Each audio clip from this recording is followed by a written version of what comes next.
नमस्कार मित्रांनो, मी रोहन चव्हाण. मी तुम्हाला आज सांगणार की भारतीय रेल्वेत 8,800 प्लस जागांसाठी मेगा भरती होत आहे.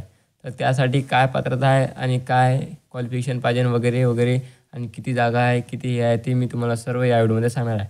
तर व्हिडिओ आवडला तर व्हिडिओला लाईक, शेअर आणि चॅनलला सबस्क्राईब करणं विसरू नका. तर मित्रांनो, आपण व्हिडिओला सुरुवात करूया.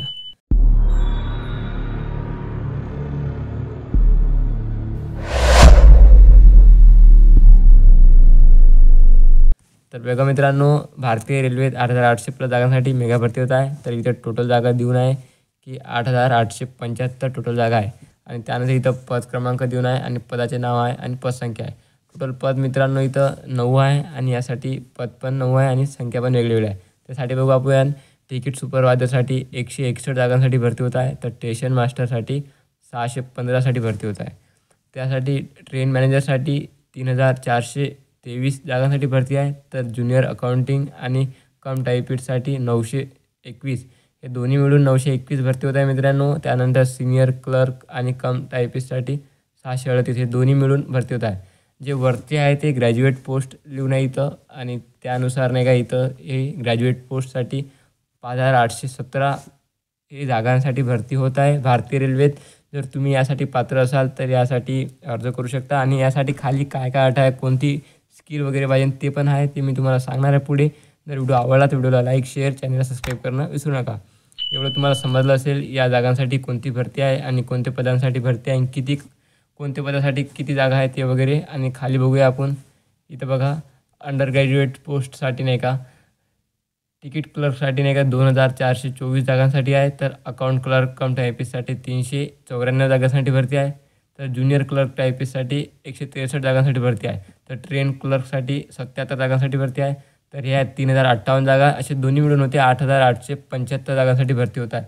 तर याच्या खाली ह्या शैक्षणिक पात्रता मित्रांनो इथं बघा तुम्ही कोणत्या पदासाठी कोणती शैक्षणिक पात्रता आहे. जसं हे पद क्रमांक 1, हे 2, हे 3, हे 4 असे 5, 6 असे इथं देऊन आहेत. तर बघा इथं खाली आपण बघूया, इथं बघा शैक्षणिक पात्रता पद क्रमांक 1साठी पदवी पाहिजे मित्रांनो. कोणत्याही शाखेतील पदवी इथं काही नमूद केली नाही, म्हणजे कोणत्याही शाखेतील पदवी. 2साठी पण पद क्रमांक 2साठी पण कोणत्याही शाखेतील पदवी. पद क्रमांक 3साठी पण कोणत्याही शाखेतील पदवी. जे पद क्रमांक 4साठी पदवी प्लस संगणकावर इंग्रजी टायपिंग आणि प्रवीणता आवश्यक आहे, हे दोन्ही पण पाहिजे तुम्हाला.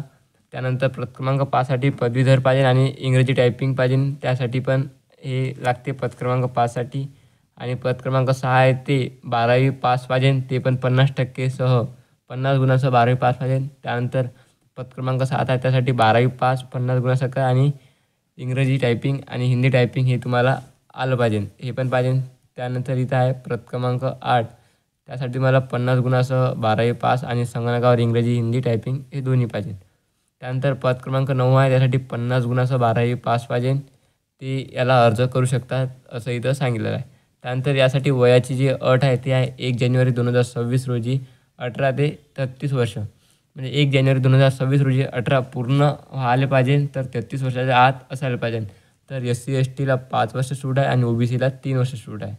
त्यानंतर नोकरी ठिकाण आहे इथं पूर्ण भारत.